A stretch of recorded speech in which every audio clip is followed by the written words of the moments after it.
Imagine the country you live in being hit by less and less fertile soil, making crop growing increasingly difficult. Sandstorm conditions prevail in the Indian capital, and now there are fears of early desertification of the region. Desertification and erosion are both concerns. Soil is the habitat upon which zillions of lives thrive. Because of that thriving life, everything grows. We eat food, other animals grow, everything happens because soil is rich.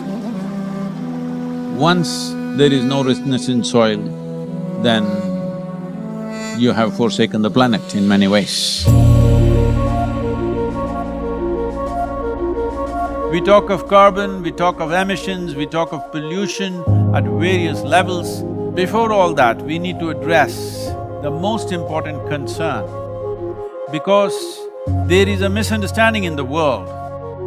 There is a campaign to project civic issues as environmental issues. Right now, if plastic bags are floating around in New York City, this is not an ecological issue, this is a civic issue. If our rivers are polluted, this can be fixed. In 1 or 2 years, if you set up the necessary purification plants and enforce the law, these are civic issues which can be fixed with a little bit of law enforcement and awareness. But the real issue is soil. The United Nations agencies with enough scientific data, they're clearly saying that we have soil, agricultural soil for another 80 to 100 crops on the planet. This is 45 to 60 years is what we have agricultural soil. We are calling this as soil extinction. You've heard of dinosaurs going extinct, you have heard of dodos going extinct, but this is soil extinction is what we are looking at. The real problem is soil extinction because in the last 30 years, 80% of the biomass insects have disappeared from the planet, 80%. This is a suicide, this is a real suicide. So in 45 years' time or 50 years' time, there will be serious food crisis on the planet, it's inevitable. When food crisis comes, well, whoever has the biggest guns will come and take the food.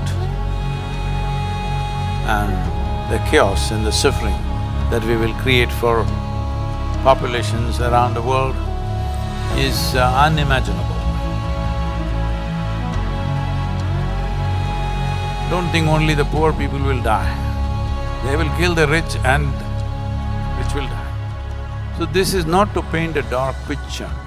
This is a reality which has happened many times in our history, and once again it is being predicted by top scientists in the world. So what are we going to do?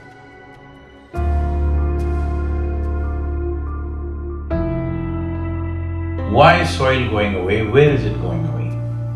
See, what is sand becomes soil if you add organic content to it. What is soil becomes sand if you take away all the organic content from it. If you go into a rainforest, the organic content in the soil will be over 70%. In normal agricultural soil, the minimum organic content that has to be there to call soil soil is 3 to 6%. 3% is the most minimum. But today, for example, in India, 62% of India's soil, the organic content is 0.5% or below that.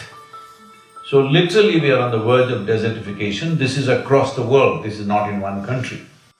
In United States, the way the land has been used in terms of herbicides, weedicides, pesticides, well, we need to understand nearly 82 to 86% of biodiversity is within the first 12 inches of topsoil. When we plow with machines, like tractors plow to a depth of 9 to 12 inches and leave it open, this means we are destroying the biodiversity completely. What biodiversity means is, it's the humus in the soil. The word human comes from the word humus. That means this is actually living soil. So it's very, very important that soil becomes the focus, because if you put 1/3 to 40% of the land, especially in the tropical world, under tree shade, your climate change could be easily reversed. Land is getting hot simply because it is plowed or it is paved. Land has to go under vegetation, whatever kind, natural grasses, bushes, trees, whatever, because all these are serving the ecological activity. And we must also understand soil is a very significant carbon sink. And soil is the largest water soak on the planet. And soil is the basis of all life. This 36 to 39 inches of topsoil on average around the planet is the basis of 87% of life on this planet. To keep the biodiversity alive is the most important thing that we need to do right now. Unless we start now, this will not happen. As a part of this, we are unfolding a movement called Conscious Planet to bring maximum number of people. Right now, it looks like climate change, ecology, all these are playground for the rich and elite. No, this must change. Individual human beings should become conscious about the danger that we are facing. Ecological issues must become election issues, and political parties must give significance to ecological issues in their manifestos. Governments must be elected for their concern for ecological issues. This needs to happen.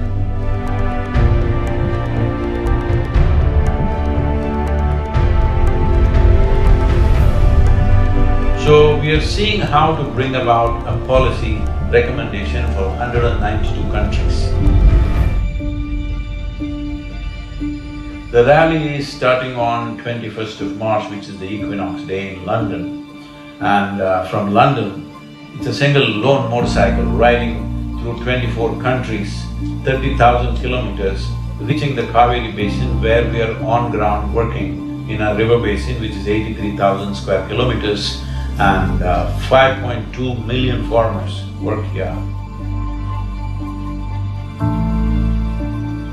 The very body that we carry is soil. Without soil being rich and well, this body and every other life cannot be well. So in terms of ecology, in terms of climate change, the most important thing is that we need to have a conscious approach as to how we manage our soil, how we rejuvenate our soil, how we revitalize our soil. This conscious approach and creating a conscious planet is what is most important.